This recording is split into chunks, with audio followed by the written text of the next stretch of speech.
उप मुख्यमंत्री मुकेश अग्निहोत्री सिमुलकला में डॉक्टर भीमराव अंबेडकर की पुण्यतिथि के मौके पर आयोजित जिला स्तरीय कार्यक्रम में उपस्थित क्षेत्रवासियों को संबोधित करते हुए कहा कि भारत के संविधान निर्माता बाबा साहेब डॉक्टर भीमराव अंबेडकर के सिद्धांतों और योजनाओं ने भारतीय समाज को समृद्धि और समानता की दिशा में मुड़ने का मार्ग दिखाया।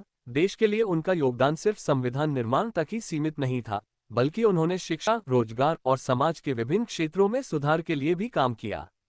ये बात कही। उन्होंने कहा कि बाबा साहेब ने विकास के लिए शिक्षा को महत्वपूर्ण साधन माना, इसलिए उन्होंने अनेक शिक्षा संस्थानों की स्थापना की।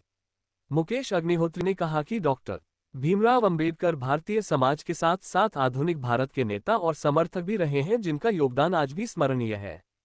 भारतीय संविधान निर्माता और समाजसेवी ने भारतीय समाज में सामाजिक न्याय और समानता की प्रेरणा दी। उन्होंने कहा कि डॉक्टर अंबेडकर ने अपने जीवन में शिक्षा के क्षेत्र में महत्वपूर्ण योगदान दिया और उन्होंने विदेशों में अध्ययन करके विभिन्न विषयों में उच्च शिक्षा प्राप्त की। उन्होंने भारतीय समाज के उन वर्गों की आवश्यकता को समझते हुए सामाजिक और आर्थिक समानता के लिए संघर्ष किया। डॉक्टर अंबेडकर ने संविधान सभा के चेयरमैन के रूप में भारतीय संविधान को तैयार करने में महत्वपूर्ण भूमिका निभाई तथा समाज में असमानता, जातिवाद और भेदभाव के खिलाफ उठाए गए कदमों की बदौलत एक मिसाल बने। उप मुख्यमंत्री ने कहा, जब तक देश है तब तक डॉक्टर भीमराव अंबेडकर अविस्मरणीय रहेंगे तथा देश के लिए उनके योगदान की बदौलत हम सब के लिए परम सम्मानीय हैं। नहीं, हम बाबा साहेब अंबेडकर जी को याद करते हैं,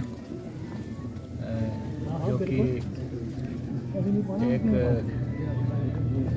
क्रांतिकारी सोच रखने वाले देश की एक विभूति जिन्होंने संविधान का निर्माण किया और देश के जो पहले कानून मंत्री, न्याय मंत्री बने, और उनको हम याद कर रहे हैं। उनकी जो कंट्रीब्यूशन है देश के लिए, सोसाइटी के प्रति, उसको हम याद कर रहे हैं। और आयोजन यहाँ पे कुटलैंड कॉन्स्टिट्यूंसी में हो रहा है और मेरे साथी विधायक चंद्र भुट्टो जी और बबलू जी भी हैं। और उनका जो जीवन है सारा संघर्ष में रहा। वो न्याय कानून के ज्ञाता रहे, अर्थशास्त्री भी रहे और समाज सुधारक भी रहे, प्रेरणा के स्रोत रहे। और आज भी जो है दलगत राजनीति से ऊपर उठ के उनका सम्मान पूरे समाज में है।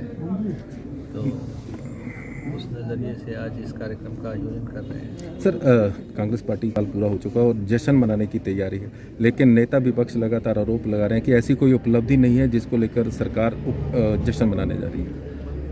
उनके उपलब्धि जरूर रही होगी। एक साल पहले जब वो सत्ता से बेदखल हुए थे तो उनको वो उपलब्धि लगती होगी।